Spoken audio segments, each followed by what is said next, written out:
சந்திரபிரியன் சந்திரபிரியன் ஒருத்தர் கேட்டிருக்காரு, வணக்கம் ஐயா, எனக்கு நவாம்சம் நன்றாக உள்ளதா மற்றும் எனக்கு சனி பரிவர்த்தனை ஆகும் யோகம் உள்ளதா? ஐயா 15/2/2000 12:24 PM கோபிச்செட்டிப்பாளையம் மற்றும் குரு செவ்வாய் இப்பொழுது எந்த நட்சத்திரத்தில் உள்ளார்கள்? டீட்டெயிலா வேணும்னு கேக்குறீங்களா?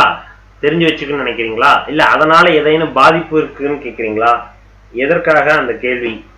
ஜாதகம் நல்லா இருக்கானா ஒரே லைன்ல முடிஞ்சிருச்சு. இவ்வளவு டீட்டெயிலா பர்டிகுலரா கேக்குறீங்களா? குரு செவ்வாய் என்ன நட்சத்திரத்துல உட்கார்ந்துருக்குன்னா அதனால என்ன ப்ராப்ளம்? ஜாதகத்தை பார்க்கலாம். 15/2/2000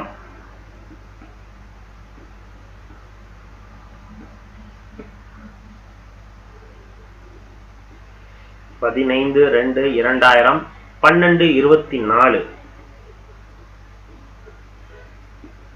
12:24 PM கோபிச்செட்டிப்பாளையம்.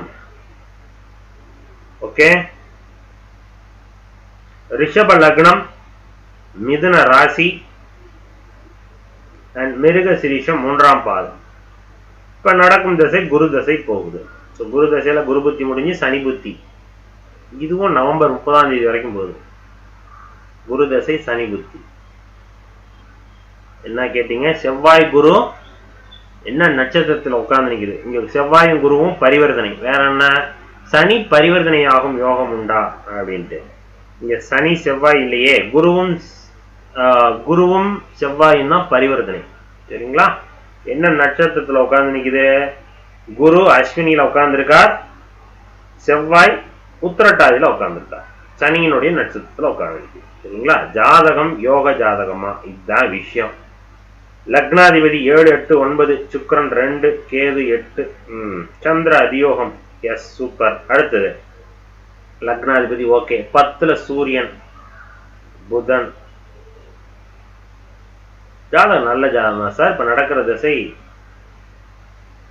குரு தசை. குரு தசை சனி புத்தி.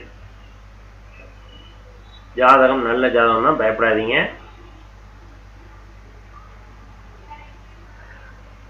எஸ், யார் கேட்டிருக்கிறது? சந்திரபிரியன் உங்களோட ஜாதகம் தான் சார். பாருங்க, ரிஷப லக்னம், மிதுன ராசி, மிருக சிரீஷம் நட்சத்திரம், நடக்கிற திசை குரு திசையில சனி புத்தி. இந்த வருடம் நவம்பர் 30ஆம் தேதி வரைக்கும் போயிட்டு இருக்கு. நீங்க கேட்ட கேள்வி குரு மற்றும் செவ்வாய்.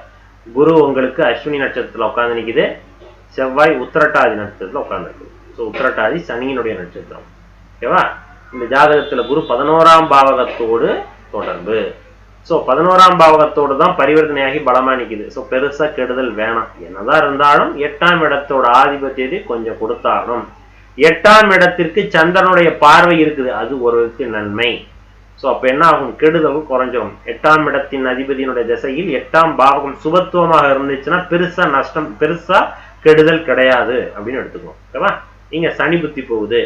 சனி எகைன் சூரியன் புதன் சனி கொச்சார சனி இணையும் பொழுது என்ன ஆகுது? அம்மாவுக்கு ஹெல்த் இஷ்யூ கொடுக்கறது, ஏதாவது ப்ராப்ளத்தை கிரியேட் பண்ணி கொடுக்கறது, இதெல்லாம் கண்டிப்பா கொடுக்கும்.